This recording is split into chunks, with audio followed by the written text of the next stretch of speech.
सगळ्या नारायण आणि नारायणी तत्वाला माझा नमस्कार. आज महागौरीचा दिवस, अष्टमीचा दिवस. आणि अष्टमीच्या दिवशी आता महागौरी आपल्याला काय सांगतात आहे ते बघूया. महागौरी याच्यातच हा अर्थ दडलेला आहे. गौरी म्हणजे काय, तर गौरवर्णाच्या.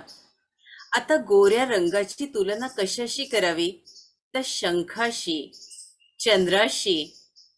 आणि तिसरं म्हणजे ही तुलना कुंद कळ्यांशी केलेली आहे. किती सुंदर ही तुलना आहे ना, गोऱ्या रंगाची तुलना. इथे माता जी आहे ती शीतलता देणारी आहे, शांतता देणारी आहे, ती आशीर्वाद देणारी आहे, ती आपल्या लेकरांना सांभाळणारी आहे, अशी ती महागौरी आहे. महागौरी सर्व देणारी आहे, जे जे आपण इच्छू ते सगळं देणारी. आणि हा देवी अष्टमीचा दिवस. आपलं शरीरातील आपल्या चक्रांचा आपण अभ्यास केला की प्रत्येक चक्रावर एक एक देवी आहे. आणि मी तुम्हाला हेही सांगितलं होतं, जेव्हा एखादं आजारपण यायचं झालं, जेव्हा एखादं संकट यायचं झालं, जेव्हा असं होतं की आपला ऑरा डिस्टर्ब होतो, तर तो पहिले जो रोग आहे तो आपल्या ऑरामध्ये येतो, नंतर तो आपल्यामध्ये येतो, नंतर तो चक्रांमध्ये येतो. तर मास्टर्स, आपण हे बघितलं की एखादा इन्सिडेन्स व्हायचा आहे, तर त्याची सूचना तुम्हाला आधी कळते आणि ती सूचना तुम्ही पूर्णपणे थांबवू शकता. ते अघटित होणार असतं, ते आपण थांबवू शकतो.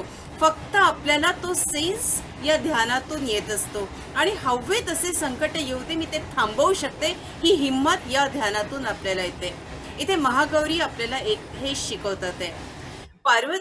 जे आतापर्यंतचा जो आपण अभ्यास केला किंवा आताही आपण अभ्यास करतो, ते खालच्या चक्रांबद्दल मी बोलते की आपण जी उत्सर्जनाची जागा आहे ते म्हणजे आपलं भूमितत्व, म्हणजेच भूतत्व. त्याच्यानंतर आपण वर स्वाधिष्ठान 4 बोट वर म्हणजे जलतत्व. आणि नंतरचं जे चक्र आहे मणिपूर चक्राला, तर इथे आपण आतावर हे शिकतोय आणि शिकलेलो आहोत की हे अग्नितत्व आहे. पण माता पार्वती आपल्याला थोडी वेगळी माहिती देतात आहे. ती वेगळी माहिती मी आपल्यापर्यंत पोहोचवते की हे तत्व जे आहे, तर त्या म्हणतात हे जे तत्व आहे हे वायू तत्व आहे. आणि अग्नी जो आहे तो सगळ्या चक्रांमध्ये थोडा थोडा आहे.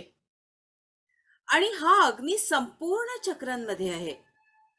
हा अग्नी जसा एका चक्राला दुसऱ्या चक्राशी जोडतो किंवा एक चक्र दुसऱ्या चक्राला जोडल्या जातं, तसंच प्रत्येक, बघा, आता अमावस्या आहे, तर अमावस्या ही आपण ज्या दिवशी अमावस्या त्या दिवशी अमावस्या मानत नाही. 2 दिवस आधीपासूनच अमावस्येच्या आपण वेध आपल्याला लागलेले असतात. 2 दिवस आधी आणि 2 दिवस नंतर. तसंच बघा, काल मी उल्लेख केला, हा अष्टमीचा केला, कारण अष्टमीचा वेध हा 2 दिवस आधीच लागलेला असतो.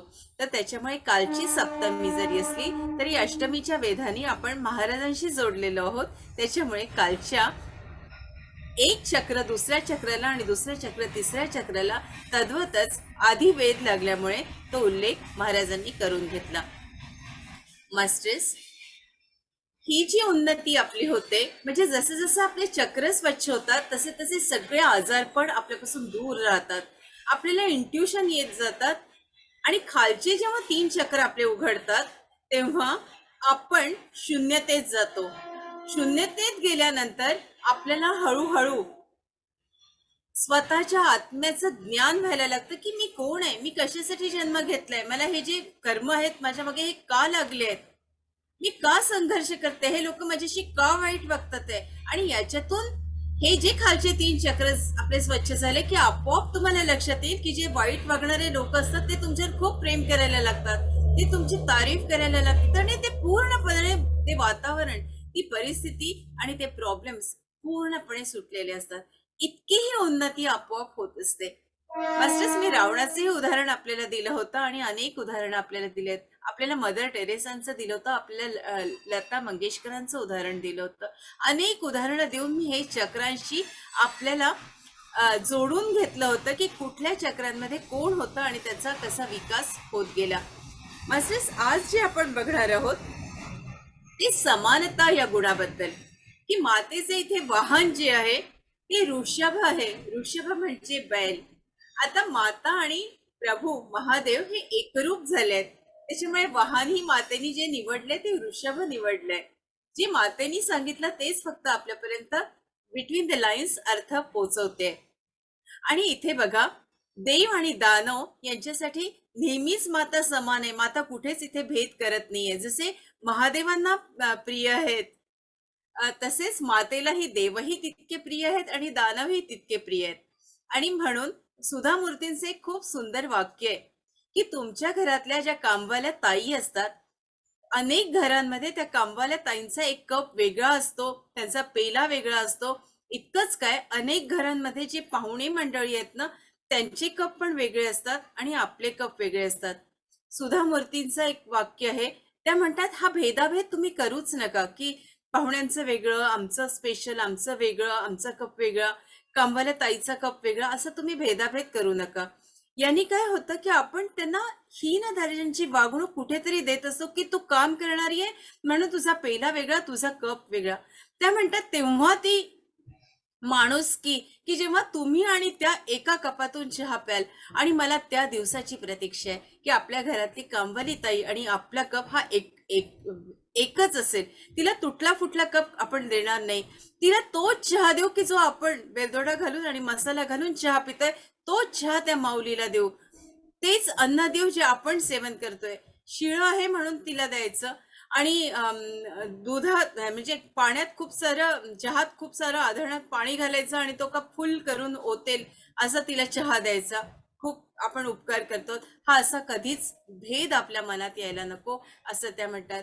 तोच चहा द्या, तोच कप द्या जो तुम्ही पिता, तेच अन्न द्या जे तुम्ही खाता. अगदी गरम गरम द्या ना, की ते आपल्या मनाला आराम मिळतो. आणि तेव्हा आपल्याला जास्त आनंद होतो की तो व्यक्ती भुकेजला आहे आणि जेव्हा आपण त्याला देतो की हे गरम आहे, खाऊन घे, त्याच्या चेहऱ्यावरचे एक्सप्रेशन्स बघा. त्या फोटोतल्या नारायणाला तर काही कळतही नाही. तुम्ही एक पाव पेढे ठेवा की किती, त्याला काही घेणं देणं नसतं. तो नारायण असतो, तो त्या गरीबाच्या हृदयात असतो. तो तुम्ही बघा, त्याला जिंका.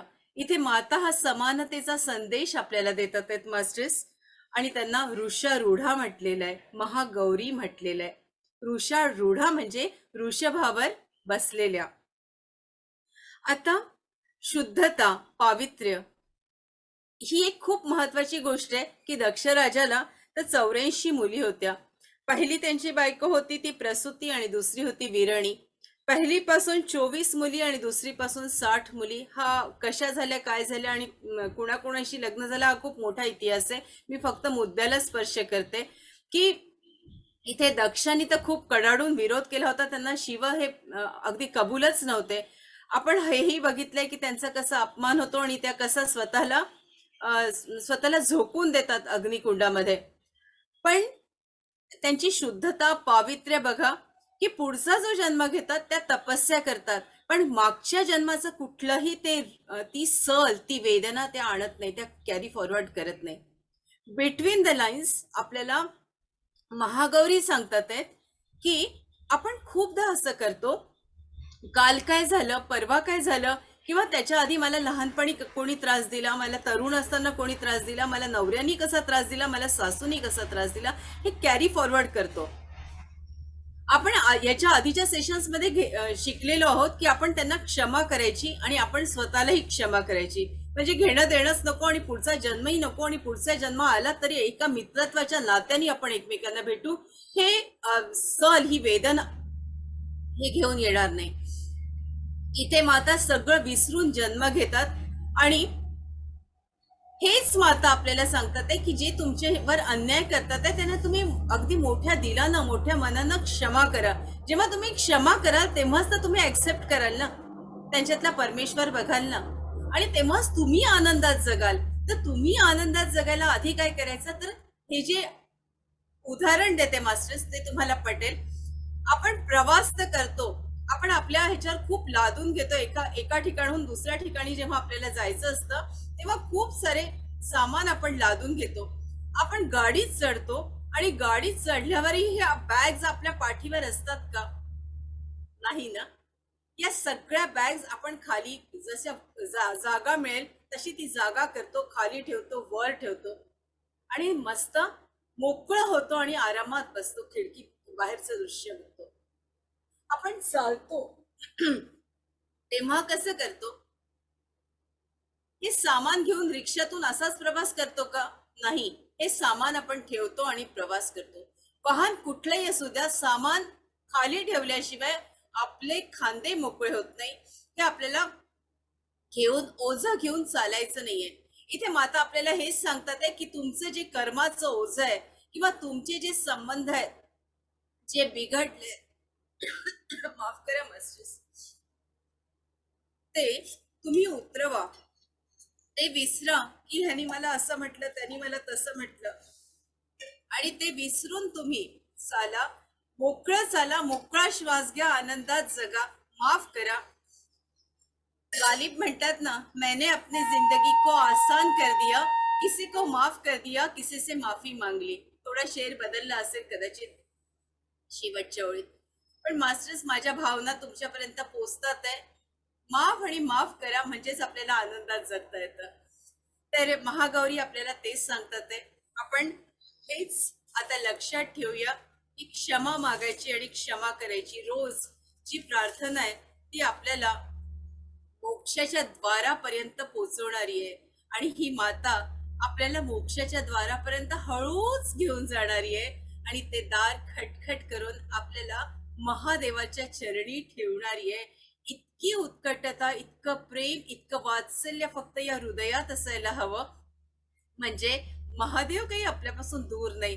आणि आपण जर त्याची लेक आहोत तर आपल्याला हट्टाने त्याच्या मांडीवरही बसता आलं पाहिजे, त्याला हट्टही करता आले पाहिजे.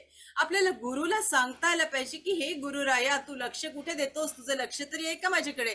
बघ माझ्याकडे, माझा हा प्रॉब्लेम आहे, सोडव, तू काय करतोयस? त्याच्याशी भांडताही आलं पाहिजे जनाबाई सारखं, आणि त्याच्यावर प्रेमही करता आलं पाहिजे मीराबाई सारखं. आपल्या जवळ या सगळ्याच भावना आपल्यात आहे. आपण जनाबाई आहे, आपण मीराबाई आहे, आपण राधाराणी आहे, आपण रुक्मिणी आहे. मला रुक्मिणी याच्यासाठी आवडते कारण रुक्मिणी विदर्भातून पळून आली आणि मी विदर्भातली आहे, म्हणून असं वाटतं की कृष्ण, मी पण तुला तेवढीच जवळची आहे जेवढी रुक्मिणी, आणि मी पण तेवढंच तुझ्यावर प्रेम करते, त्याच्यामुळे प्लीज माझ्याकडे लक्ष दे बघ. असं थोडस धमकवताही आलं पाहिजे, सांगता आलं पाहिजे महाराजांना की काय महाराज हे असे हात घालून बसले आहात, हे आसन करत बसला आहात, जरा लक्ष द्या ना. लक्ष कुठे आहे तुमचं? विचारता आलं पाहिजे महाराजांना. आणि महाराज पण तेवढेच आपल्याला प्रेमाने जवळ घेतील हो. त्यांना तेच हवाय, तोच भाव हवाय, लहान मुलाचा भाव हवाय, हट्ट करणाऱ्या मुलाचा भाव हवाय. बस फक्त तादात्म्य पावायचंय. त्यांचं हृदय आपलं हृदय, त्यांची चेतना आपली चेतना, त्यांचं स्पंदन आणि आपलं स्पंदन, आणि त्यांचा श्वास आणि आपला श्वास जेव्हा एकरूप होतो तेव्हा महाराज इकडे तिकडे नाहीच राहत. ते त्या मठात नाही बसणार, ते आपल्या हृदयात बसतील. मग जो आपला गुरु आहे, इथे गुरु बदलत नाही मास्टर्स. ही अशी ही असा हे सेशन आहे, असं हे आराधना आहे की इथे गुरु आपले तेच राहतात जे आपण, ज्यांना आपण मानतो. गेल्या अनेक दिवसांपासून आपण शंकर महाराजांच्या बद्दल बोलतो आहोत, त्यांचं तत्व जाणून घेतोय.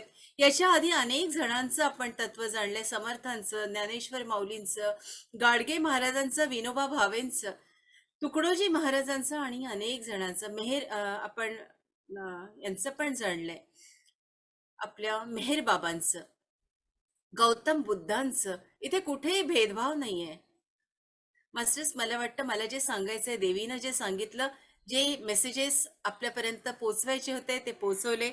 आता महाराजांच्या अध्यायाकडे वळते की आता महाराज जसे अभ्यंकरांवर प्रेम करतात आहे, तसं आपण मागच्या काही एपिसोडमध्ये बघितलं की निशाताई कुठे इथे येऊन गेल्या होत्या, आणि त्यांनी जे सांगितलं अनंतराव कुटेंच्या बद्दल, तर ती सुद्धा माहिती केवढी मोठी माहिती होती. म्हणजे जेव्हा पुस्तकाला आपला प्रारंभ होईल तेव्हा ही सुद्धा माहिती आपल्या नवीन चॅप्टर्समध्ये घेतल्या जाईल.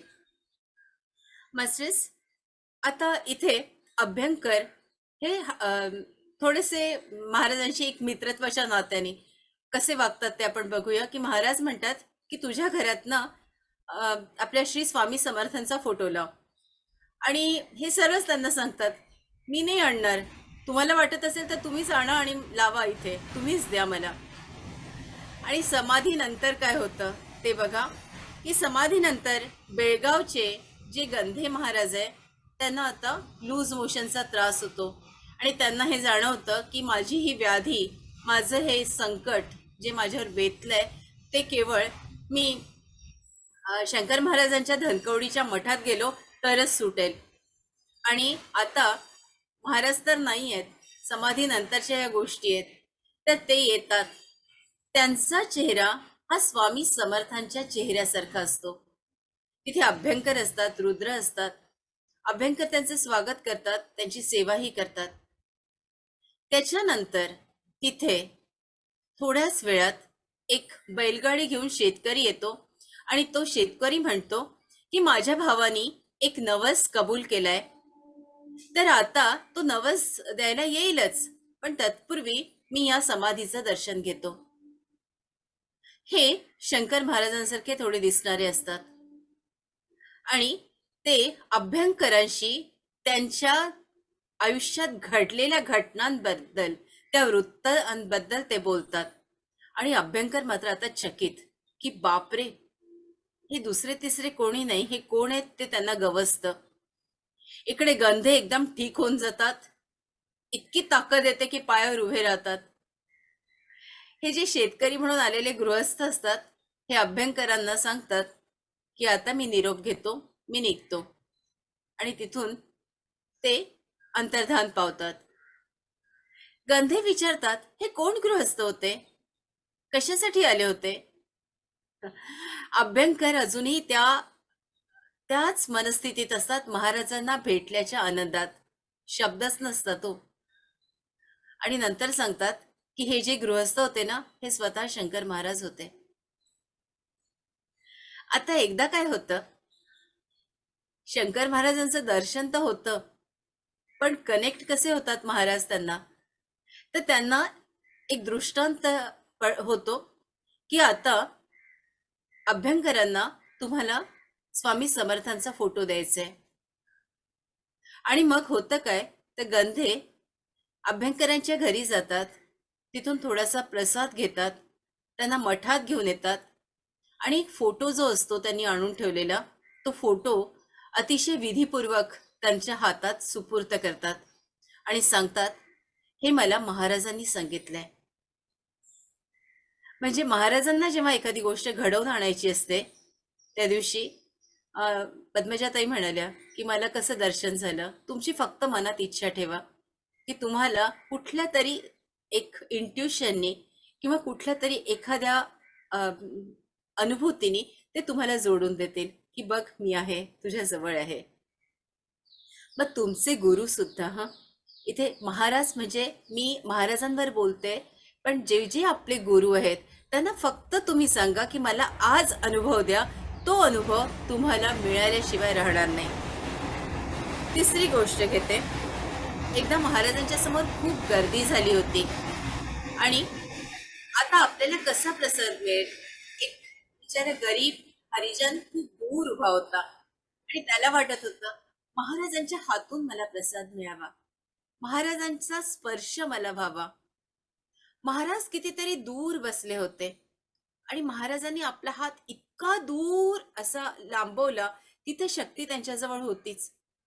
तर इतका दूर लांबवला की त्या हरिजनाच्या अगदी जवळ त्यांचा हात, घे तुला खिचडी हवी आहे ना. म्हणजे प्रेम वात्सल्य कसं असतं, की त्याची इच्छा होती ती त्यांनी पूर्ण केली. बडोद्याच्या राजगद्दीवर सयाजीराव गायकवाडांचा जो आदर सन्मानपूर्वक त्यांना बसवण्यात आलं, हेही महाराजांनी च्या हातून झालं. आणि महाराजांची एक छानसा फोटो, छानसा पुतळा सयाजीराव गायकवाडांच्या राजमहालात आपल्याला बघायला मिळतो. इथे थोडा गमतीचाही भाग दिलेला आहे की महाराज जेव्हा हिमालयात जातात तेव्हा प्रत्येकाला असं बघत, ज्यांची समाधी लागली आहे त्यांना ठीक आहे, ते त्यांना समजतच असं की याची समाधी लागली आहे, पण काही लोक अशीही असत की ते नाटक करतात आहे. तर महाराज त्यांची दाढी वगैरे हलवून बघत की जागा आहे का, की खरंच समाधी लागली आहे. असाही गमतीचा भाग याच्यात विशद केलेला आहे. एक अजून गोष्ट अशी सांगण्यात आली आहे की लकडी पूल जो पुण्याच्या जवळ आहे, त्या लकडी पुलाच्या जवळ एक गृहस्थ यायचे आणि त्या गृहस्थांशी महाराज रोज गप्पा मारत असत. मग एकदा त्यांनी विचारलं, इतक्या छान गप्पा मारता, तुमचं नाव काय हो? यांनी सांगितलं, माझं नाव शंकर महाराज. कुठे राहता? मी धनकवडीच्या मठात राहतो. आणि नंतर महाराज काही दिवसांनी तिथे दिसलेच नाही. मग त्या माणसाला वाटलं की अरे, किती हुरहुर लागली आहे मला, मला या गृहस्थांना भेटायला पाहिजे. किती प्रेम वाटलं या व्यक्तीबद्दल मला. कोण आहे हा शंकर महाराज, बघूया तरी. आणि मग हे गृहस्थ तिथे येतात. तिथे बाबूराव रुद्र असतात. समाधीनंतर 8 वर्षांची ही घटना. आणि ते म्हणतात की अहो, इथे कोणी शंकर महाराज राहतात का? बाबूराव रुद्र फक्त असं बोट दाखवतात समाधीकडे. 8 वर्षांपूर्वीच त्यांनी समाधी घेतली. अरे बापरे, 8 वर्षांपूर्वी? 2 दिवसांपूर्वी तर मी यांना भेटलो होतो आणि यांनी सांगितलं मी धनकवडीच्या मठात राहतो म्हणून. म्हणजे समाधीनंतर कित्येक वर्षांनी अनेक जणांचा असा अनुभव आहे. इथे काहींचा विषाद केला आहे आणि काहींचा नाही. असो, एका भक्ताच्या लग्नात सुद्धा ते गेले होते. आणि आधी बघा, आता तर हे कॉन्ट्रॅक्ट वगैरे आपण देतो, आधी कोठी असायची. मला माझ्या बहिणीचे लग्न आठवतं की एक कोठी छान तयार केली होती आणि कोठीचं एक नेतृत्व एका व्यक्तीला देण्यात आलं होतं की ही तुम्ही कोठी सांभाळा. तर असंच महाराजांनी त्या कोठीचं नेतृत्व केलं होतं. त्यांनी सगळी कोठी महाराजांनी सांभाळली होती, काय काढून द्यायचं आणि काय नाही. आता कोठी किती महत्वाची असते. कोठी हे साक्षात अन्नपूर्णेचं, म्हणजे जिथे स्वयंपाकघराची जी कोठी आहे, जिथे धान्याचा संचय केला जातो, ही साक्षात अन्नपूर्णेची जागा. आणि अन्नपूर्णा जर प्रसन्न असेल तर त्या लग्नात किती सगळ्यांना भरभरून मिळतं, कोणालाच काही कमी पडत नाही. तर महाराजांनी कुठलं स्थान निवडावं, तर हे अन्नपूर्णेचं. आणि आपल्याला माहिती आहे की अन्नपूर्णा महाराजांना कशी प्रसन्न होती. शेरभर शेरभर धान्य मागवायचे आणि हजारो मंडळी तिथून जेवून जायचे. मास्टर्स, एक बिटवीन द लाईन्स सांगते, जर आपल्या घरात अन्नाला म्हणजे अन्न कधी कमी पडू नये, कधी काही कुठलीच गोष्ट कमी पडू नये, सुख समृद्धी नांदावी, याच्यासाठी एक उपाय जरूर करा की उठल्या उठल्या तुम्ही जसं चहा करता, याला आंघोळीचं बंधन नाहीये, कोणीही करू शकतं, स्त्री आणि पुरुष दोघंही करू शकतात. की जो चहा करतो, म्हणजे काही घरांमध्ये पुरुष चहा करतो, काही मध्ये स्त्रिया चहा करतात, त्याच्यात काही कमी जास्त नसतं. तर तुम्ही उठल्याबरोबर हळद कुंकवाची कुयरी तिथे ठेवा आणि उठल्याबरोबर ते हळद कुंकू चुलीला लावा, म्हणजे तुमच्या गॅसला लावा. कधीही आपल्या घरात अन्न कमी पडणार नाही आणि प्रत्येक पाहुणा अगदी सुख, त्याला असा आनंद मिळेल. सगळं काही त्याला जे हवं आहे ते ते त्याला मिळेल. तुम्हालाही ज्या ज्या गोष्टी हव्या त्या त्या प्राप्त होतील, केवळ गॅसला हळद कुंकू लावल्याने. उपाय करून बघा आजपासूनच. आता जेव्हा तुम्ही स्वयंपाक कराल तेव्हा हळद कुंकू लावा आणि हा उपाय रोज करा न विसरता. असो, तर ही पण गोष्ट महाराजांनी सांगितलेली आहे. याच्यानंतर अमावस्येचं खूप महत्व आहे. खूप जण अमावस्येला वाईट समजतात की अमावस्या म्हणजे वाईट, बाहेर नाही पडायचं. शुभ काम कधी करायचं तर चांगल्या दिवशी करायचं, म्हणजे पौर्णिमेला करायचं. उलट इथे सांगितलंय की तुम्हाला जर शुभ काम करायचं असेल तर त्याची सुरुवात तुम्ही अमावस्येपासून करा. अनेक थोर व्यक्तींचा जन्म सुद्धा अमावस्येला आहे. आज त्याच्यावर बोलत नाही, फक्त एवढंच सांगते की महत्वाचा दिवस हा अमावस्या आहे. तुम्हाला एखाद्या नवीन गोष्टीची सुरुवात करायची असेल तर ती अमावस्येपासून करा. तुम्हाला व्रतवैकल्य एखादा जप करायचा असेल तर तो अमावस्येपासून करा. तुम्हाला जी विश लिस्ट तयार करायला मी सांगितली आहे की तुम्हाला ज्या ज्या गोष्टी आपल्या आयुष्यात घडवून आणायच्या त्या जर करायच्या असतील तर त्या पिवळ्या कागदावर लिहा, पांढऱ्या कागदावर लिहा. पण ती जी फोल्ड करून तुम्ही देवाजवळ ठेवता, ते देवाला सांगा की ही माझ्या सगळ्या गोष्टी पूर्ण झाल्या आहेत, त्या अमावस्येला करा. अमावस्येनंतर केस कापा. अमावस्येच्या दिवशी केस कापू नका, पण अमावस्येच्या नंतर 2 दिवसानंतर जर तुम्ही चौथ्या दिवशी, म्हणजे 2 दिवस आधी अमावस्या आणि अमावस्येच्या नंतर 2 दिवस, ते 2 दिवस झाल्यानंतर तुम्ही केस कापा. तुमचे केस दाट होतील, कधी गळणार नाही. छोटे छोटे उपाय आहेत, पण तुम्हाला असं जाणवेल की तुमची प्रगती ही त्यानंतर होते. याचा संबंध कशाशी आहे मास्टर? सायंटिफिक रिझन देते. याचा संबंध चंद्राशी आहे. चंद्राची कला जशी वाढत जाते हळूहळू, चंद्राचा आणि मनाचा संबंध आहे. अमावस्येच्या दिवशी मनाची आंदोलनही जास्त असतात. असं का होतं? किंवा ज्यांना मनाचा त्रास आहे, ज्यांचा चंद्र बिघडलाय, ती मुलं, ती माणसं, त्या स्त्रिया अमावस्येच्या दिवशी खूप डिस्टर्ब असतात. ज्या दिवशी अमावस्या आहे त्या दिवशी तुम्ही उठतानाच म्हणा किंवा रोज इंट्युशन करा की माझा आजचा दिवस माझी सगळी स्वप्न पूर्ण करणार आहे. माझ्या आयुष्यात प्रकाश आहे. माझ्या आयुष्यात सुख, समृद्धी, शांती, संपदा सगळं काही भरभरून मला मिळतंय. तुम्ही जेव्हा कराग्रे वसते लक्ष्मी, करमध्ये सरस्वती, करमूलेषु गोविंदम, प्रभाते करदर्शनम म्हणता, तेव्हा आपल्या हाताचं दर्शन घ्या. आपल्या हातात ताकद आहे मास्टर्स. हातात जेव्हा खाली तुम्ही बघताय तेव्हा सरस्वती आहे, माता लक्ष्मी ही मधल्या भागात आहे आणि वर तुमचे गोविंद आहेत, म्हणजे तुमचे कृष्ण आहेत. अरे जर इथे सरस्वती, लक्ष्मी आणि गोविंद आहे तर तुमच्या इच्छा का नाही पूर्ण होणार? तुम्ही साक्षात लक्ष्मी आहात आणि तुम्हीच पार्वती आहात. फक्त स्वतःला त्या तत्वाशी जोडून घ्या. मीच ती आहे, तत्वमसी, अहम ब्रह्मास्मी. तेव्हा मास्टर्स सगळ्या इच्छा कशा पटापट पूर्ण होतील. मग ही मनाची आंदोलनं येणारच नाही. असो मास्टर्स, महत्वाचं काय तेवढं सांगितलं. ट्रीटमेंट घ्यायची असेल तरी अमावस्येपासून सुरुवात करा. बघा, आरोग्य सगळं बदलूनच जाईल. आता इथे थोडासा वेगळा भाग घेते. जे विष्णुपद दाखवा म्हणून त्यांना सांगण्यात आलं. नवलेंनी हट्ट केला की मला तुमचे विष्णुपद दाखवा. मला वाटतं कोणी मला पाठवलं विष्णुपद, डॉक्टर पद्मजांनी. तर हे महाराजांनी कसे दाखवलेत? तर महाराजांनी जेव्हा दाखवलेत तेव्हा इतकं मोठं ते रूप विष्णूचं झालं की त्यांचा मुकुट हा आभाळाला टेकला आणि इतकं सुंदर ते रूप त्यांनी दाखवून दिलं. म्हणजे फक्त तुम्ही इच्छा करा, तुम्हाला तुमचा गुरु त्या रूपात तुम्हाला येऊन भेटतो. वाशिमचा जो हरिजन होता त्यांचा मुलगा बेपत्ता होता आणि त्याचा शोधाशोध सुरू झाला. 3 महिन्यानंतर हा मुलगा वापस आला. मास्टर्स, एक मंत्र पण आहे कार्तवीर्यार्जुनाचा. कार्तवीर्यार्जुनो नामा राजा बाहू सहस्रवान तस्य स्मरण मात्रेणम गतम नष्टम च लभ्यते. एखादी वस्तू हरवली आहे आणि तुम्ही हा मंत्र म्हटलात की ती वस्तू तुम्हाला बरोबर येऊन मिळते. मग ती कशी मिळते? तर ती कार्तवीर्या अर्जुनाच्या आशीर्वादाने मिळते. हा टेस्टेड आहे म्हणून मी सांगितलं. एक गोष्ट संदर्भ असा देते की याच्या आधी असं झालं होतं की माझी बॅग चोरीला गेली पण ती बॅग मिळाली आणि कपडेही मिळाले या मंत्रांनी. तेव्हा तर मी, मला वाटतं कॉलेजमध्ये होती.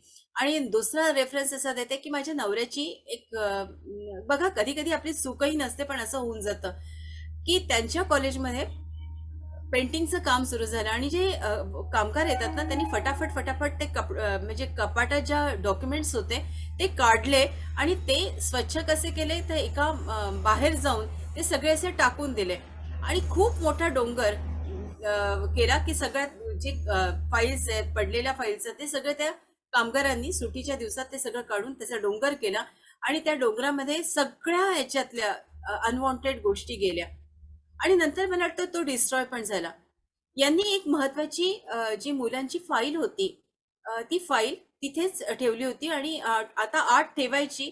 कुठेतरी कोणाचा तरी फोन आला आणि त्या फोन घेण्यामध्ये कुठल्या तरी दुसऱ्या कामामध्ये लागले आणि एक महत्वाचा जो मुलांचा डॉक्युमेंट्स होता मार्कांचा तो तिथेच राहिला आणि त्यांना वाटलं की बस आता झालं सुट्टी संपली की आता मी जाऊ, तो डॉक्युमेंट मी माझ्या ताब्यात घेईल आणि मी माझ्या आर्ट ठेवून देईल फाईलमध्ये.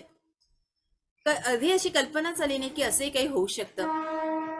हा जो महत्वाचा डॉक्युमेंट आहे हा चालला गेला आणि नंतर जेव्हा त्यांच्या लक्षात आलं की हा इतका महत्वाचा डॉक्युमेंट आहे, आता मुलांच्या मार्कांची गोष्ट आहे, आता मी काय करू? मला बोलले, मी फक्त आणि फक्त हा मंत्र जपला, कार्तवीर्यार्जुनो नामा राजा बाहू सहस्रवान तस्य स्मरण मात्रेणम गतम नष्टम च लभ्यते.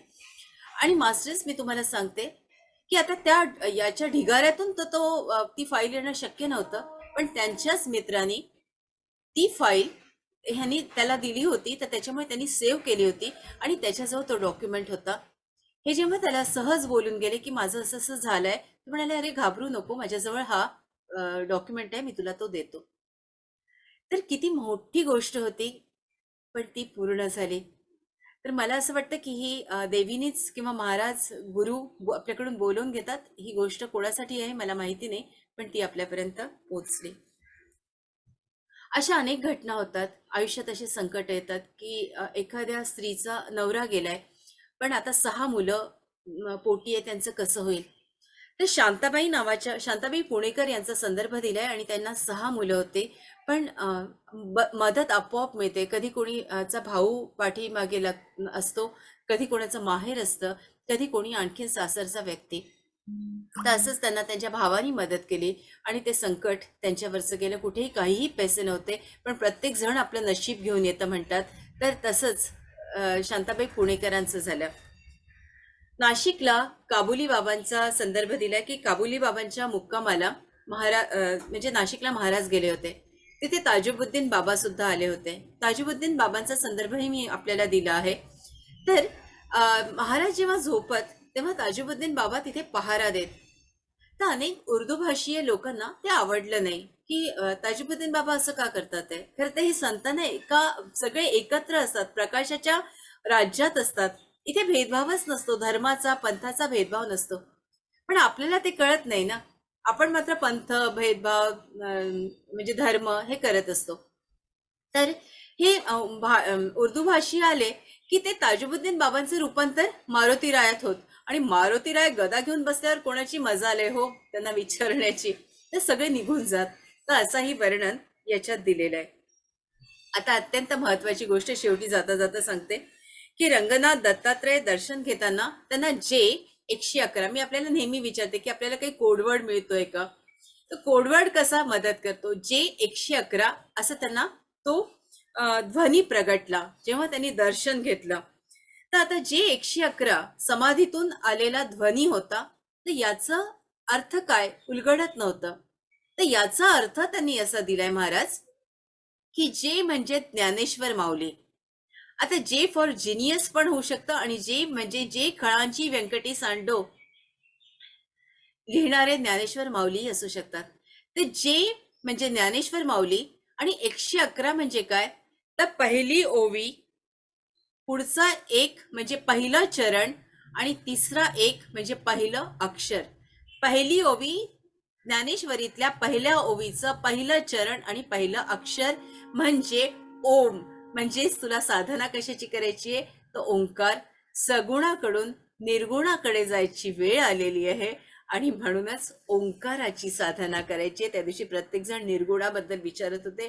महाराजांनी निर्गुणाच्या बद्दल चॅप्टर डोळ्यासमोर ठेवलेला आहे. आणि ताई आणि मी याच्यावर आता पुढे विचार करणार आहोत की आपल्यापर्यंत हे टपाल कसं पोचवायचं.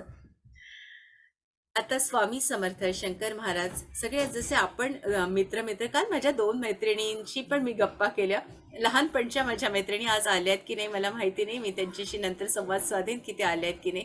तर असं आपण जसं मित्रमैत्रिणी बोलतो ना, गप्पा करतो ना, तसंच साई महाराज, नंतर शंकर महाराज अनेकांचा संदर्भ दिलाय. जे कृष्णमूर्ती, हे सगळे असे ताजुबुद्दीन बाबा, अनेक जण असे गप्पा मारत.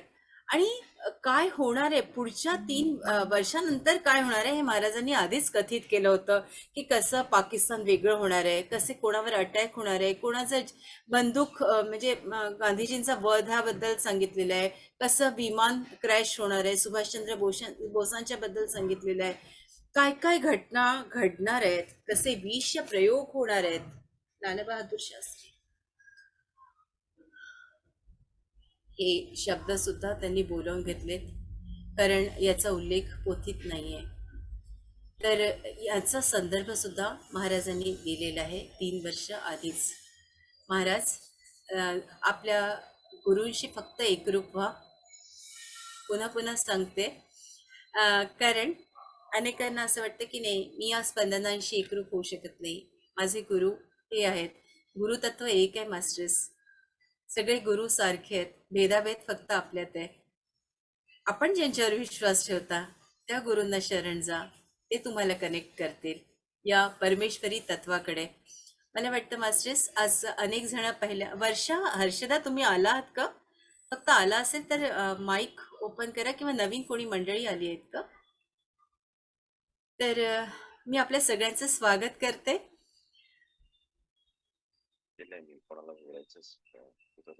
नवीन कोणी मंडळी आली असेल तर फक्त सांगते की आपले डोळे मिटायचे, ध्यानाला आपण बसतो आहोत. एकदा डोळे मिटल्यावर उघडायचे नाहीयेत आणि हात असे एकमेकांमध्ये घालून घ्यायचे हे हात तुम्हाला मांडी घालता येत नसेल तर सरळ डाव्या पायावर उजवा पाय ठेवा आणि हात असे फक्त तुम्ही लॉक करा. किंवा तसेही करता येत नसेल तर जसे तुम्हाला पाय ठेवता येत असतील तसे ठेवा मास्टर्स, काही त्याच्याशी संबंध नाही.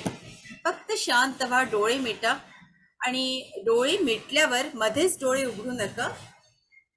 मी सांगेन तेव्हाच फक्त डोळे उघडा. आपण काहीच नसतो, आपण एक फक्त पोस्टमॅन असतो, बोलवता धनी हा आपला परमेश्वर, आपला गुरु असतो. मास्टर्स, आपले सुंदर डोळे हळूवार मिटून घ्या. आपण स्वतः पार्वती आहात, महादेव आहात, आणि मग देवी कसे डोळे मिटते ना, तसे डोळे मिटा. एकदम आनंदी राहा, खुश राहा. सगळे बोज आपण उतरवून दिलेले आहेत. आता आपल्याला हळूहळू शून्यतेत जायचंय. आणि ज्या काही तुमच्या वेदना आहेत त्या पण आज या 8 दिवसात, तुम्ही मला 8 दिवस द्या मास्टर्स, कसे पटकन उभे राहाल पायावर. ज्यांना ज्यांना अशा वेदना आहेत की उभं राहता येत नाहीये, 8 दिवस विश्वास तर ठेवा, औषधाची गरज लागणार नाही. मास्टर्स, एक दीर्घ श्वास आत, आणि श्वास आत घेताना तुमचं पोट फुलवा. ब्रह्मांडाच्या ऊर्जेशी तुम्ही एकरूप झालेले आहात. संपूर्ण ऊर्जा तुमच्या पावलापर्यंत. जी पावलातली वेदना आहे, जी दुःख आहे, गुडघे दुखतात आहे, कुठे काही दुखतंय तुमचं ते बघा.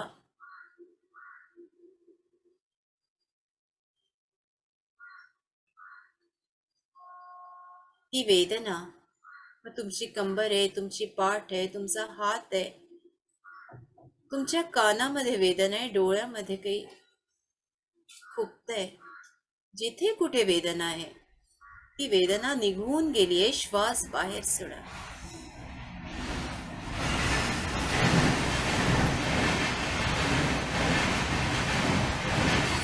दुसरा श्वास घ्या मास्टर्स. आवाज येतोय ना गुरुदादा?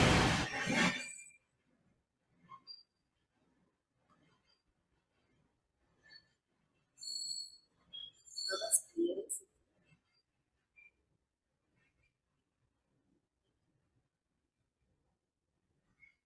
एकदम शांत व्हा मास्टर्स.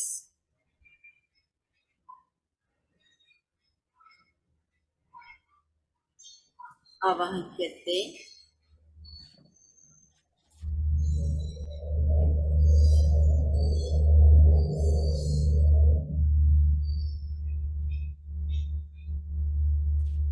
पितामह ब्रह्मश्री पत्री सर, बाबा शंकर महाराज, समर्थ रामदास स्वामी,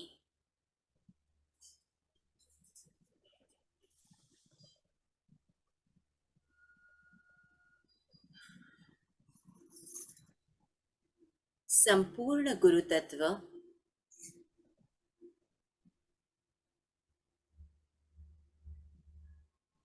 देवी तत्व,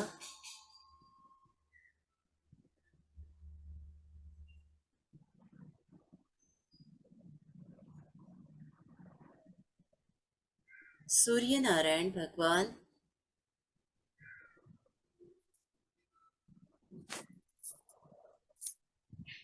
महादेव आणि महादेवी.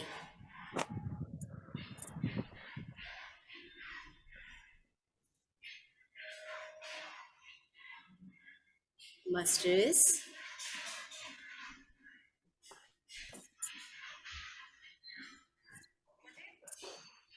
एकदम शांत. आवाज नहीं पिक्चर.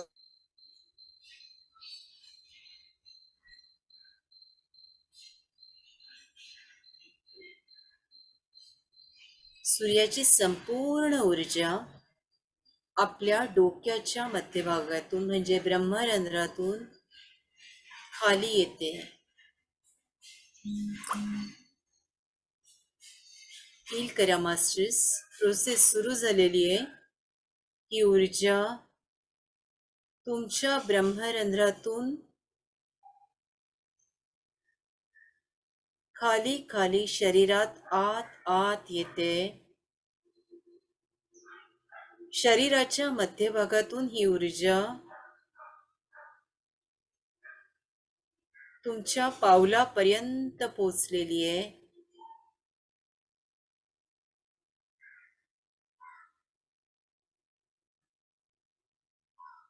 ही ऊर्जा तळव्यांमध्ये, घोट्यामध्ये, बोटांमध्ये,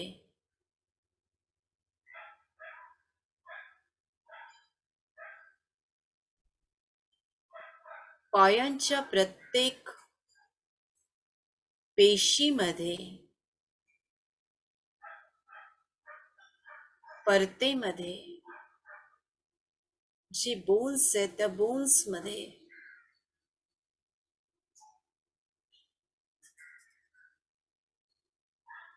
प्रचंड ऊर्जा, तुमच्या पोटऱ्यांमध्ये एक एक परत तुमची मोकळी होते. मास्टर्स,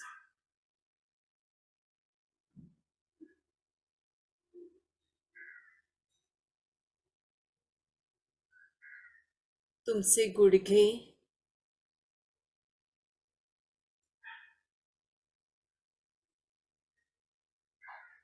गुडघ्याच्या मागचा भाग, मांड्या,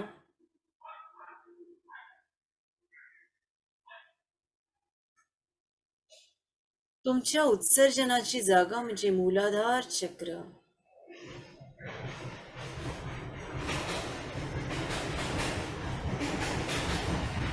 वर या 4 बोटावर स्वाधिष्ठान, आणखीन थोडं वर या पोटापर्यंत,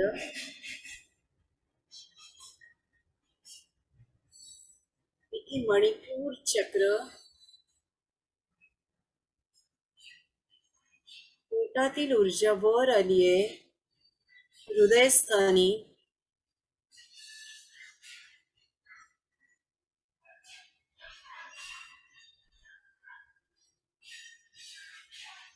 खांदे, दोन्ही हात,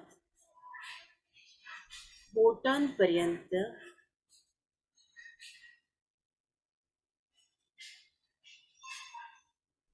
आपला स्पायनल कॉर्ड, पाठीचा कणा,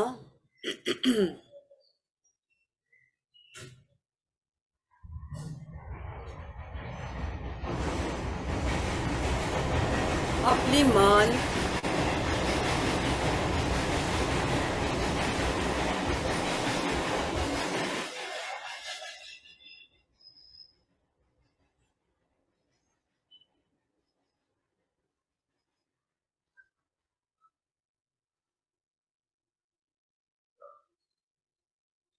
आपलं डोकं, डावा आणि उजवा मेंदू,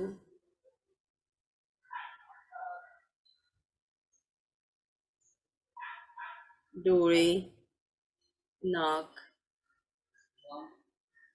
आपलं तोंड, जिव्हा, दात, पडजीभ, जीभ, आपले दोन्ही कान, सगळीकडे ही ऊर्जा पसरलेली आहे.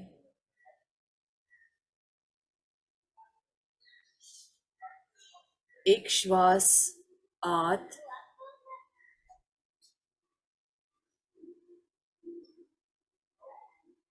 मास्टर्स, सूर्याची संपूर्ण ऊर्जा आपल्या शरीरात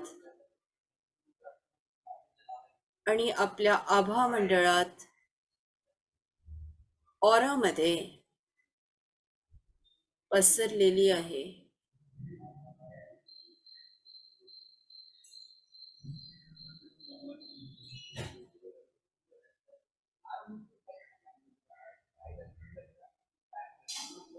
एकदम शांत. ज्या काही चिंता आहेत ते सगळ्या निघून गेले आहेत. श्वास बाहेर.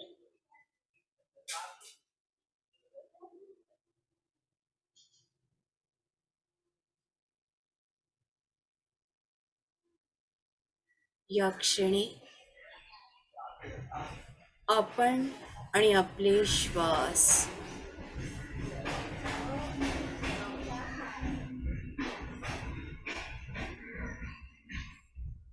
आपण सगळे एका गोलाकार सर्कल मध्ये बसलो आहोत मास्टर्स.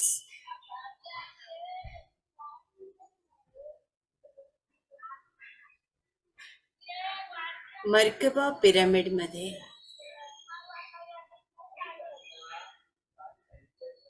आणि प्रचंड ऊर्जा आपल्यावर बरसते.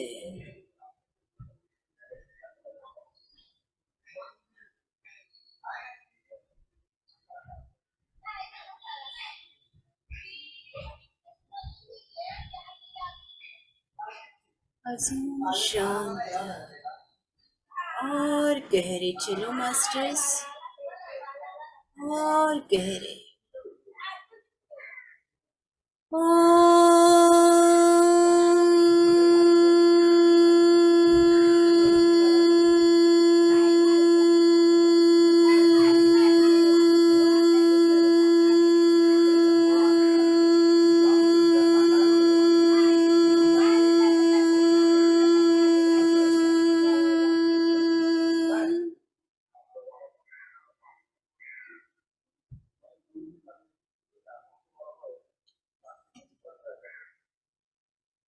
या क्षणी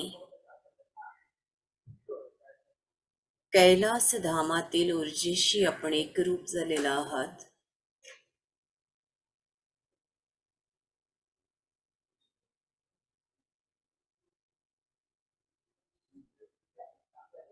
स्पंदनांना महसूस करा मास्टर्स.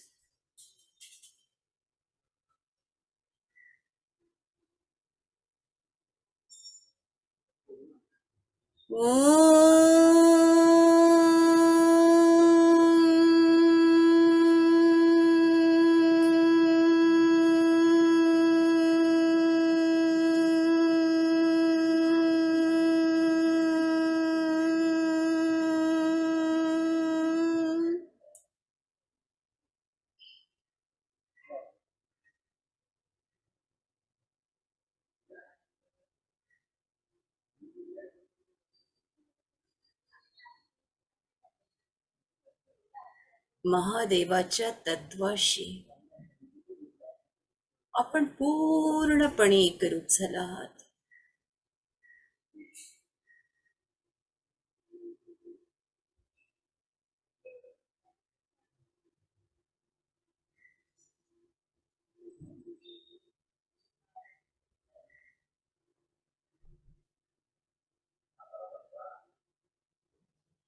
ओम नमः शिवाय.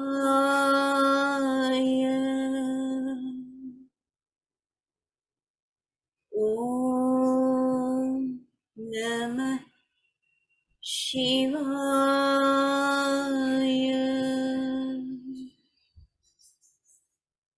ओम नमः शिवाय.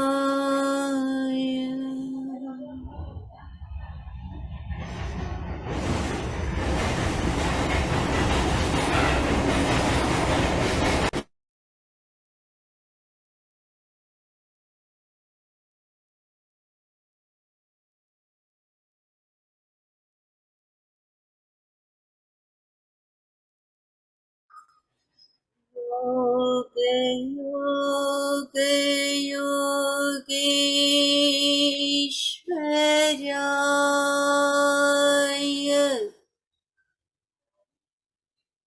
भूत भूत भूतेश्वराय.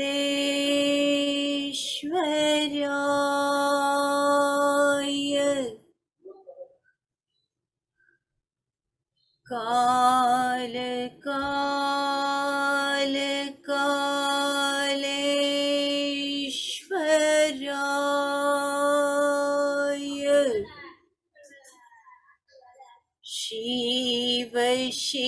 शिव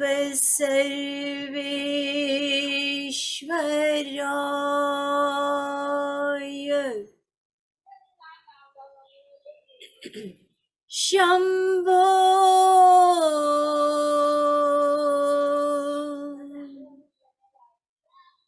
शंभो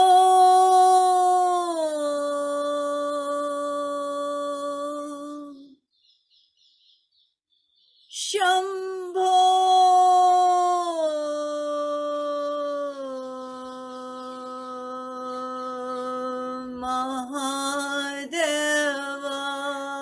महादेवाय ओम।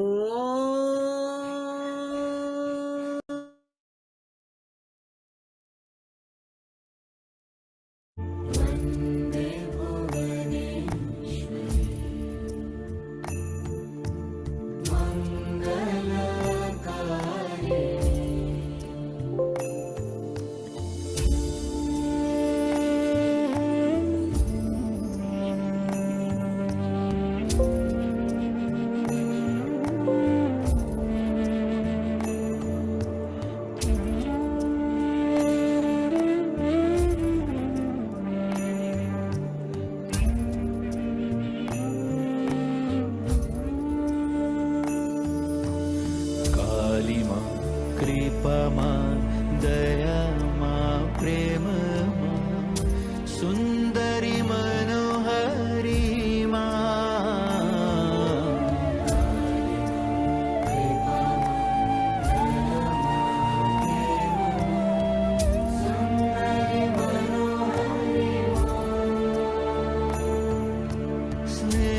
स्नेहमयी माँ प्रेममयी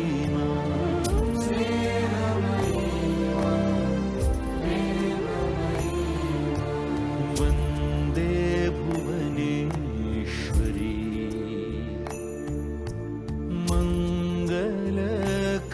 मङ्गलकारिणी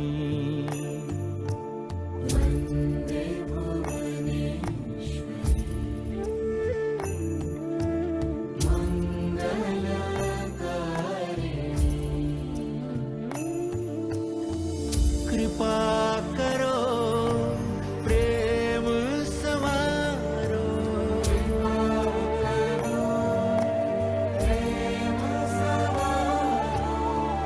राज राजेश्वरी आनंद रूपिणी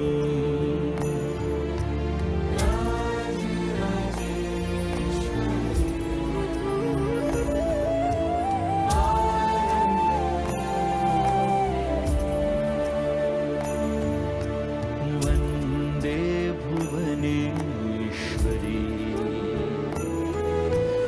मङ्गल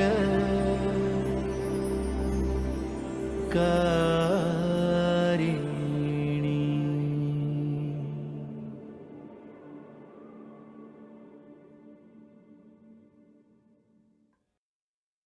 रवि प्रलयङ्करी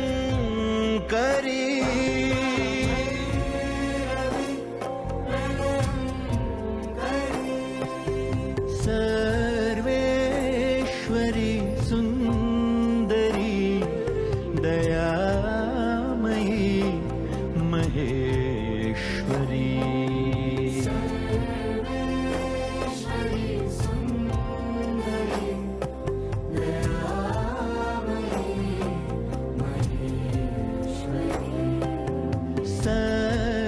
सर्वेश्वरी सुन्दरी दयामयी महेश्वरी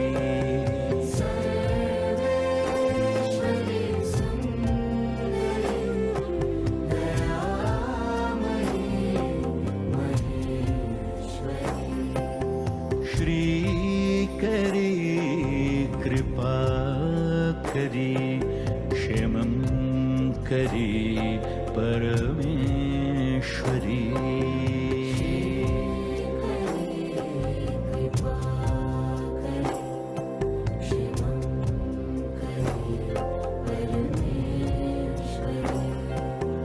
श्रीकरी कृपा करी क्षेमं करी परमेश्वरी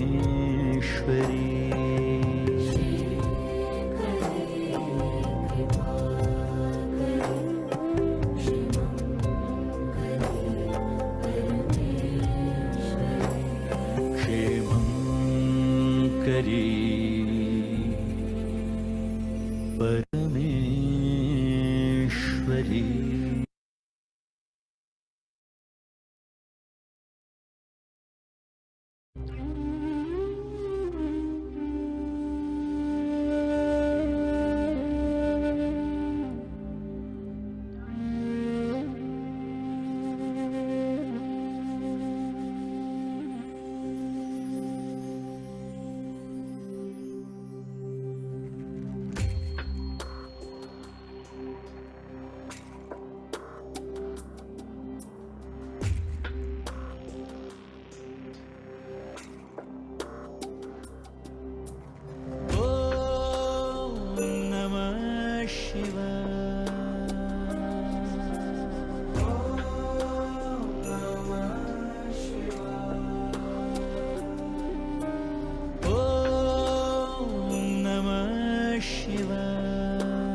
शिव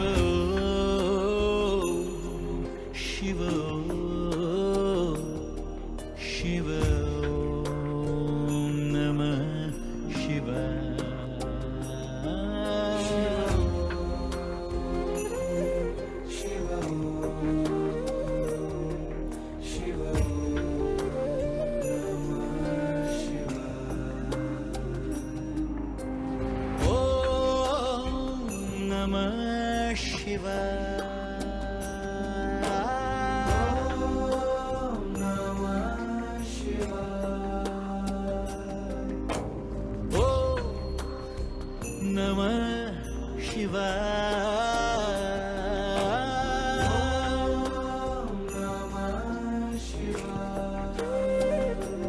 शिव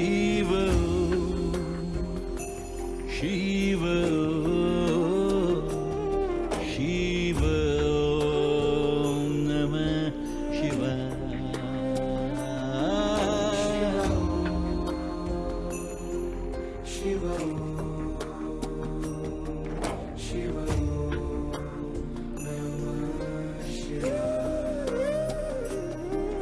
शिव शिव शिव नमः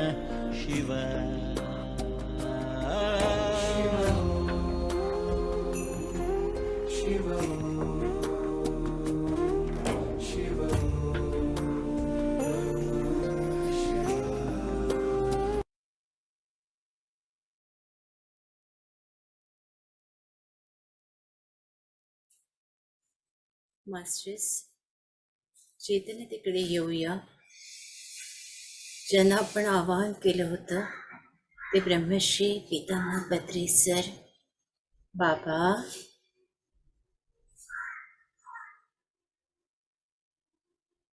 संपूर्ण गुरुतत्व समर्थ रामदास स्वामी, शंकर महाराज,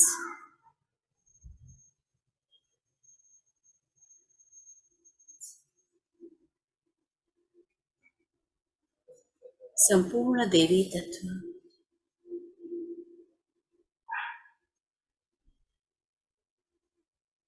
सूर्यनारायण भगवान,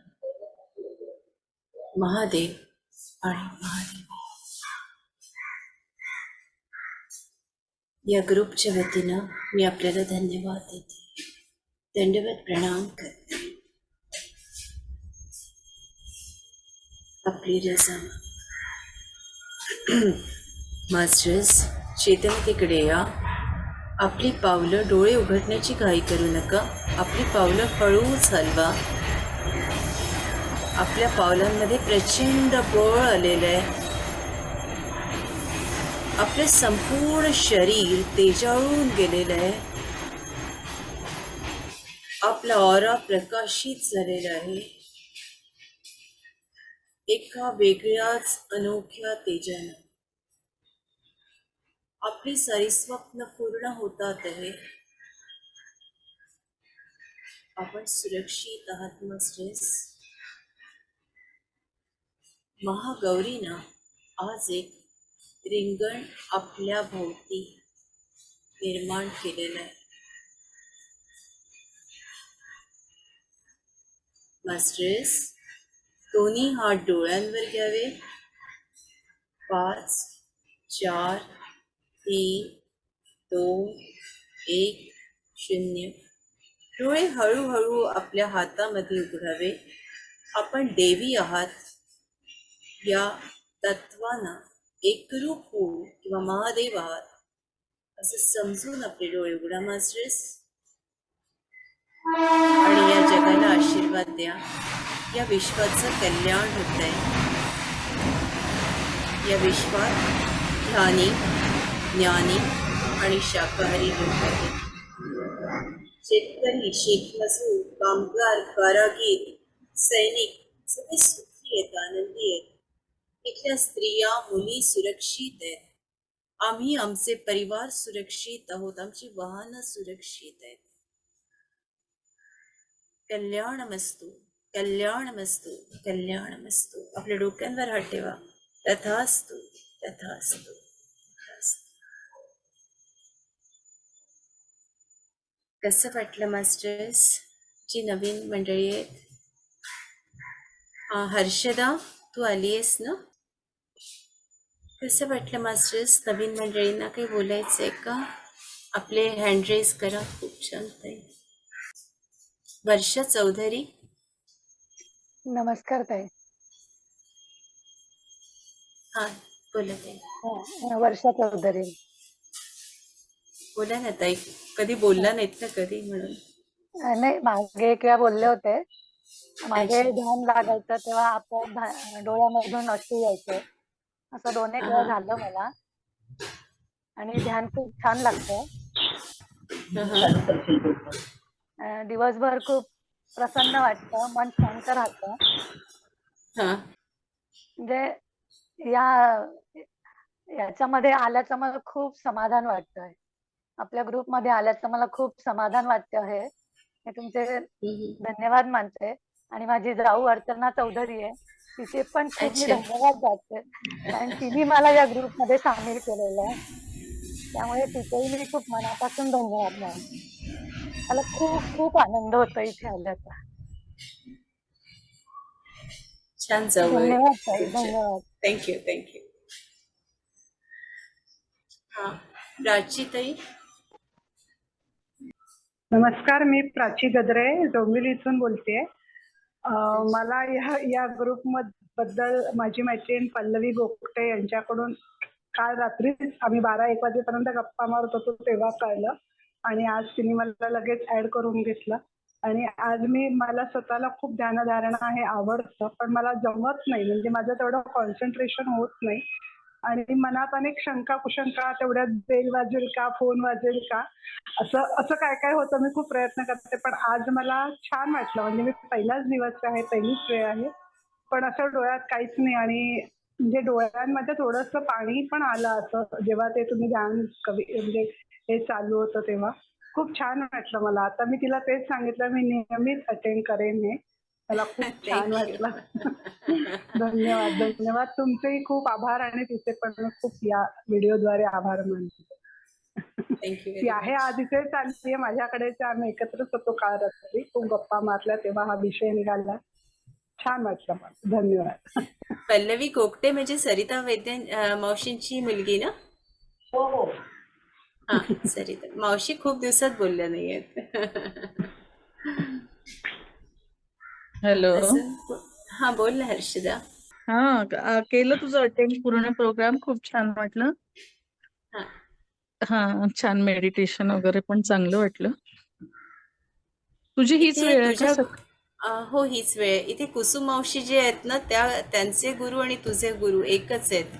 अच्छा अच्छा आणि अच्छा. त्यांना तर त्यांचा सहवास सुद्धा लाभलेला आहे. तर तिचं तेच म्हणणं होतं की माझ्या गुरु या आहेत, मी त्यांचं करते. हा म्हटलं हा हरकत हा नाही कुसुम मावशी, पण इथे सगळेच जण, इथे गुरु बदलत नाहीत. आपले जे हा गुरु हा. आहेत तेच. गुरु सगळ्यांच एकच असतो, फक्त आपले माध्यम वेगवेगळे असतात. जसे टीव्हीचे माध्यम असतात ना, तसे ते सगळे माध्यम वेगवेगळे असतात, चॅनल वेगवेगळे असतात. पण आपल्याला शेवटी जी निर्विकार स्थिती प्राप्त करायची आहे आणि आपल्याला सगळे चक्र हे आपले हे करायचे, त्यामुळे मग ते मेडिटेशन करतेच मी. तर चांगलं आहे, मला पण आवडलं तुझं, छान सांगितली माहिती वगैरे. अजून कोणी नवीन मंडळी? विशाली ते बोलायचे. छान झाला नमस्कार ताई. ऋताताई, छान झाला, मस्त. नमस्कार गुरुदादांना, तुम्हाला दोघांनाही नमस्कार. छान होता मेडिटेशन, छान लागतं, छान होता. राधिका ताई. ओके. हा, नमस्कार. आज ना खूप छोट्या छोट्या पिंडी दिसल्या आणि त्याच्यावर पाणी पडतंय आणि ते माझ्या अंगावर पडते आणि मला असं जाणवलं आणि खूप छान सगळी ऊर्जा खूप होती. छान वाटलं ताई, धन्यवाद धन्यवाद. कोणाला बोलायचे का गुरुदादा, की मी आता निरोप घेऊ? माझी बाची आहे पद्मश्री इथे, ओळख करून द्या ना. विराजची बहीण पद्मश्री आहे. अरे वा. हॅलो बेटा, ती नमस्कार. असते वाटतं सेशन मध्ये, पण आज व्हिडिओ पण ऑन केलाय तिने. पद्मश्री, तुला काय सांगायचं असेल तर सांग हेमो. छान वाटलं खूप. म्हणजे डोळ्यातून पाणी पण येत होतं, पण खूप छान वाटलं. कॉन्सन्ट्रेशन खूप चांगलं झालं माझं. कुठल्या वर्गात आहेस? मी 10वी मध्ये. 10वी मध्ये? हा, 10वी. अच्छा. थँक्यू बेटा. थँक्यू. येत चल, छान वाटलं भेटून. आपलं नाव काय? पद्मश्री श्री. श्रीकांत पठारे. अरे वा, किती सुंदर नाव आहे ग. स्वागत आहे, मनापासून स्वागत. आणखीन कोणाला बोलायचंय का? अनम्यूट करून बोलू शकता.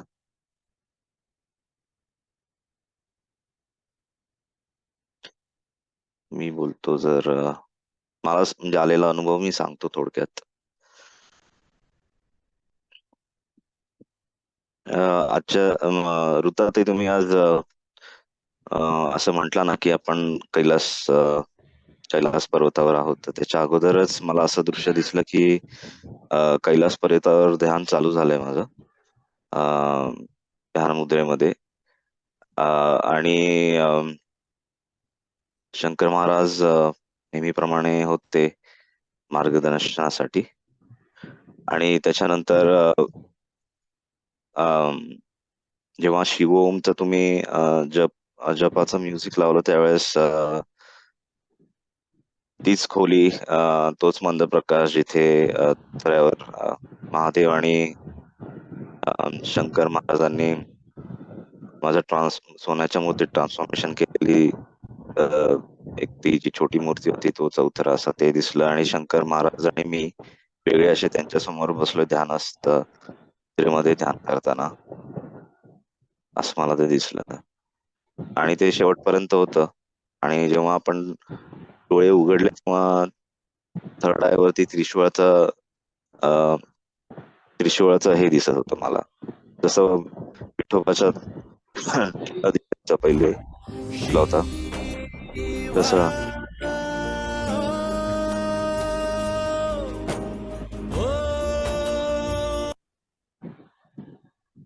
तसं त्रिशूळाचं पुसट असं दिसलं मला, 3 त्याचे. आणि आज विशेष म्हणजे माझी पहिलीच वेळ आहे महाराजांच्या पालखीला जाणार आहे मी आज दुर्गाष्टमी धनकवडी अरे मठामध्ये. वा, किती छान. खूप छान. आमचे सगळ्यांचे दंडवत प्रणाम सांगा महाराजांना. आज 4:30 वाजता आहे. हा माहिती नाही, मी अजूनपर्यंत का नाही गेलो तिथे पालखीला. हा आज जाणार आहे. छान हो. खूप छान. आणि त्रिशूल दिसणं म्हणजे सगळे भोग संपणं असा अर्थ होतो.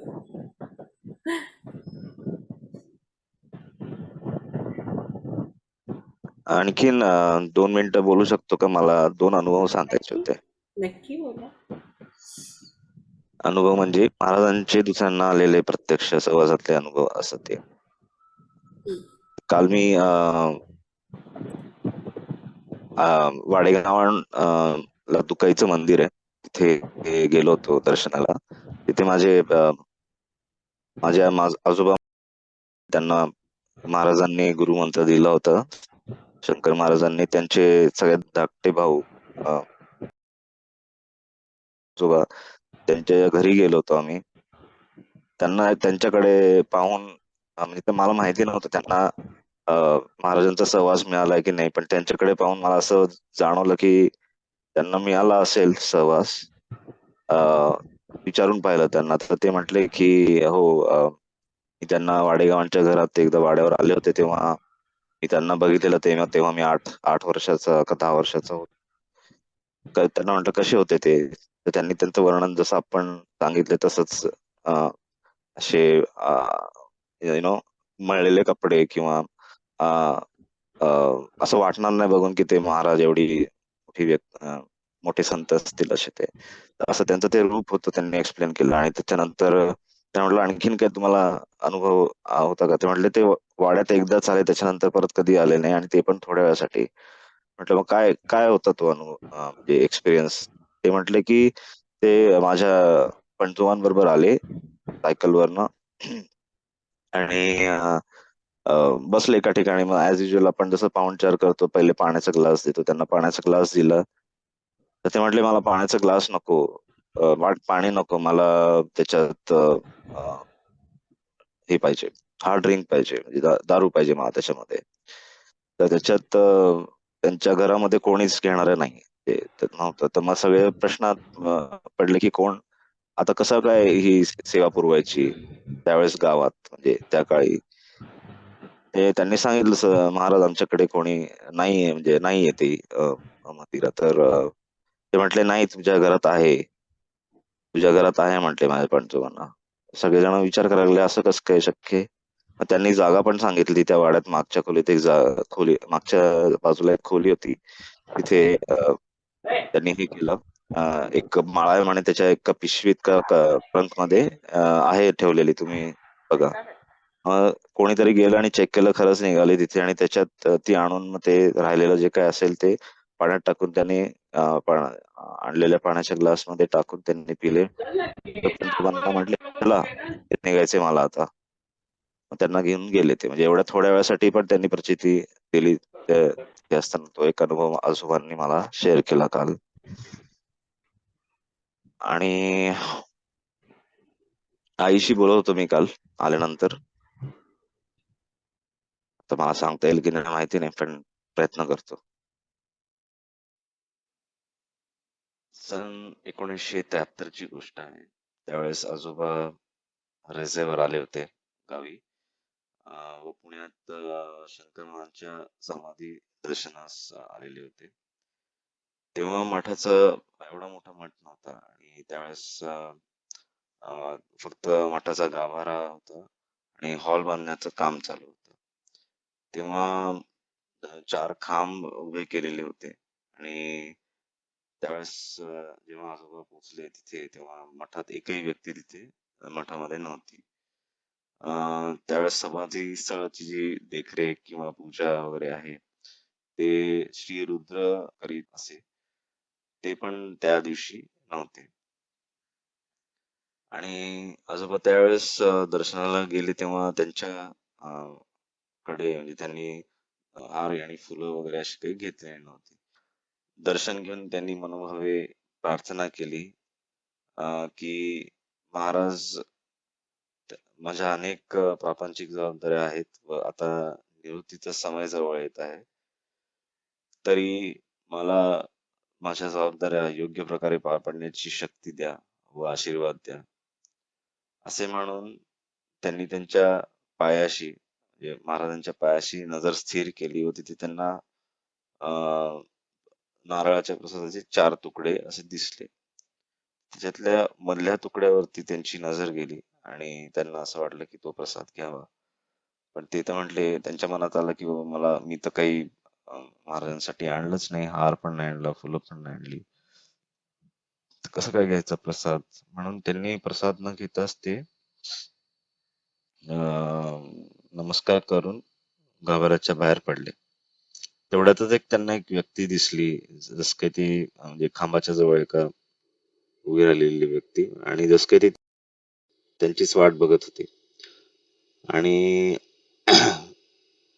ती व्यक्ती स्वतःहून त्यांच्या जवळ आली आणि म्हणाली, ओळखलं का मला? तेव्हा माझ्या आजोबांनी त्यांना निरखून पाहिलं, त्या व्यक्तीला, आणि त्यांनी अंगात साधा शर्ट, खाकी अर्धी पॅन्ट व डोक्यावर लाल रंगाची टोपी असं घातलेलं होतं, आणि त्यांच्या डोळ्यात एक वेगळी चमक होती.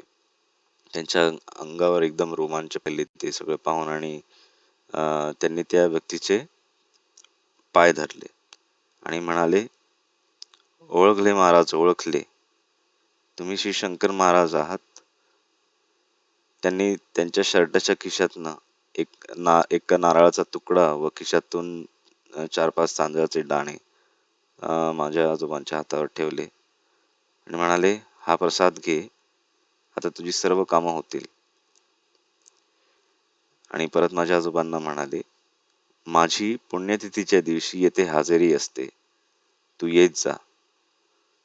प्रसाद घेऊन माझे आजोबा पुन्हा त्यांच्या पाया पडले आणि नमस्कार केला, तिथून निघून गेले.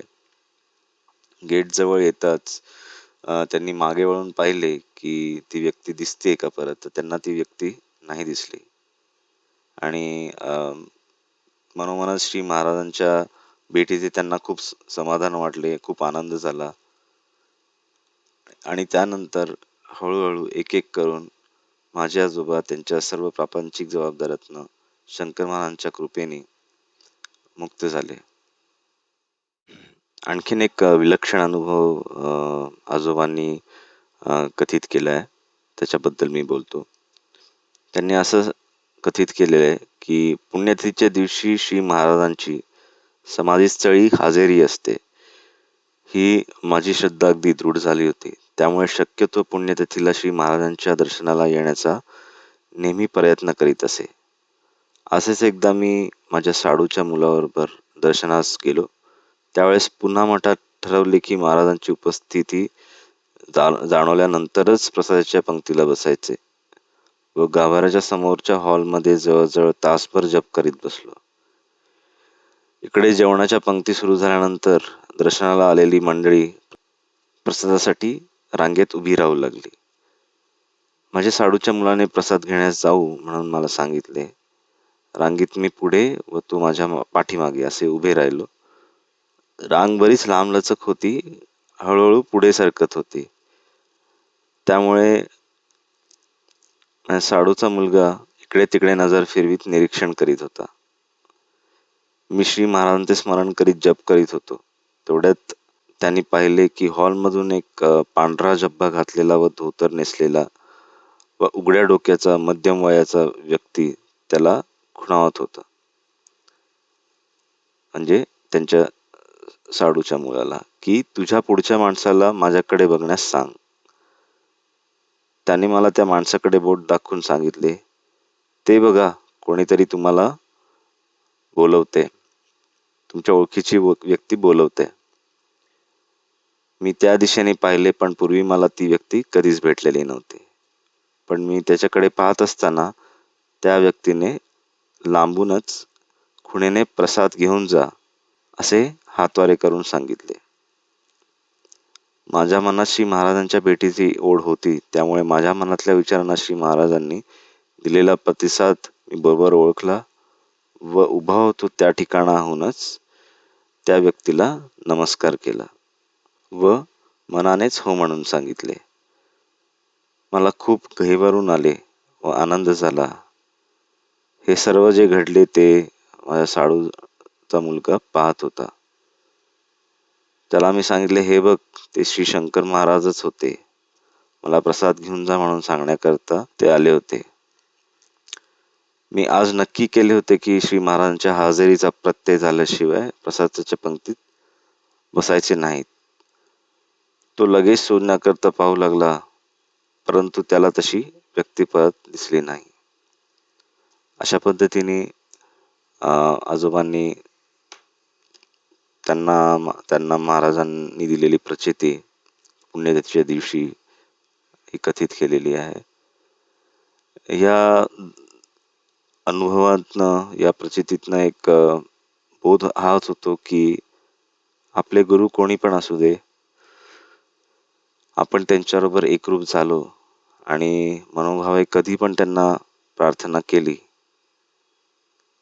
तर ते नक्की दर्शन देतात कोणत्या ना कोणत्या रूपाने. धन्यवाद.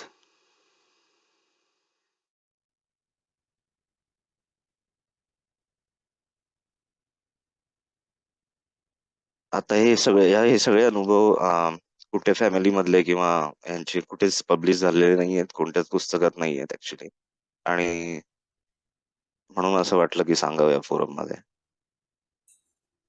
जरूर आपण या सगळ्या अनुभवांचा एका पुस्तकाच्या माध्यमातून हे पोचवू आणि तुम्ही हे अनुभव लिहून ठेवा तुमच्या डायरीमध्ये. अद्भुत अनुभव आहेत आणि हे उद्या सगळ्यांपर्यंत पोचतील अशी महाराजांचीच कदाचित इच्छा आहे. जेव्हा ते आपल्याकडून बोलवून घेतात तेव्हा त्यांचीच इच्छा असते. आजचं बघा तुम्हाला काय अनुभव येतो आज तुम्ही जात आहात. खूप छान. तुमचं दंडवत प्रणाम. शिवाली त्यांना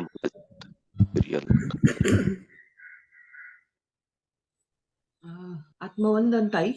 आज म्युझिक लागलं तेव्हा मा म्हणून आवाज येत होता, तर त्यावेळेला मला शारदा माचं हे मूर्ती दिसली.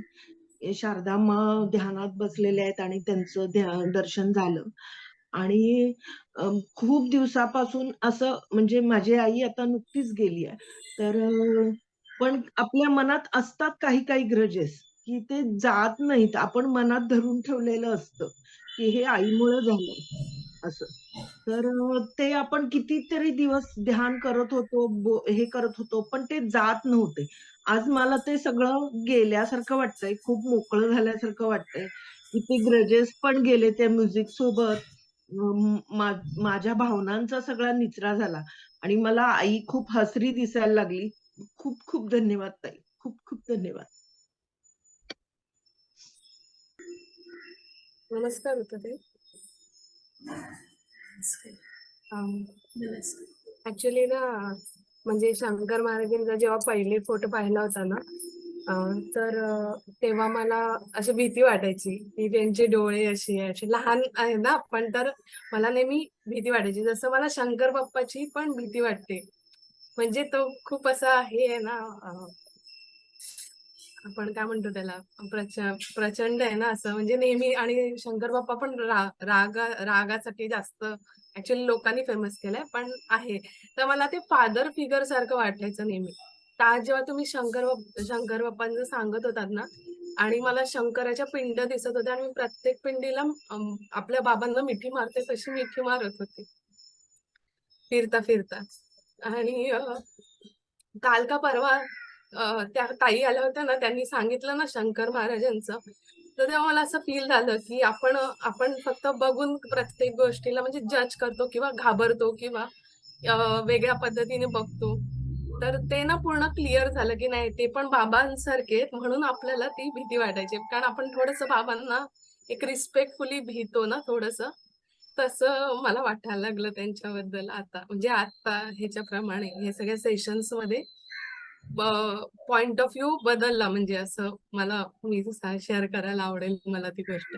ज्याचा फादर फिगर मी त्यांच्याकडे बघायला लागली. गुरु वगैरे माहित नाही, पण फादर फिगर बघायला लागली. आणि दुसरी गोष्ट मला मजेशीर शेअर करावी वाटते.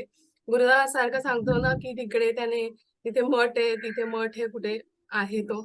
तर आता मी तर जाऊ शकत नाही, ट्रॅव्हल करू शकत नाही.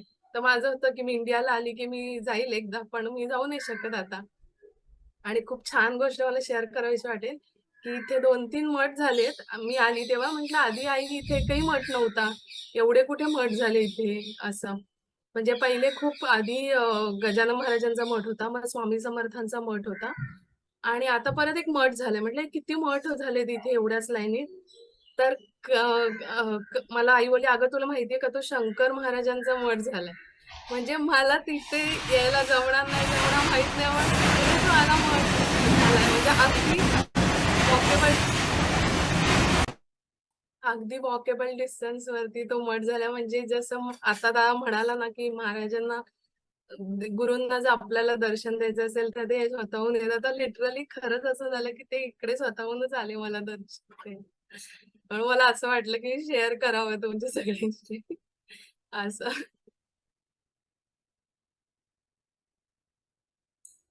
खूप छान अनुभूती. मला तुम्ही दोघी बोलल्यानंतर आता काय बोलावं हे सुचत नाही. सुरुवातीला गुरुदादांकडे केली नेहमीप्रमाणे.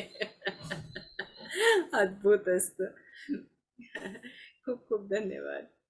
मी सगळ्यांचा निरोप घेते. नमस्कार.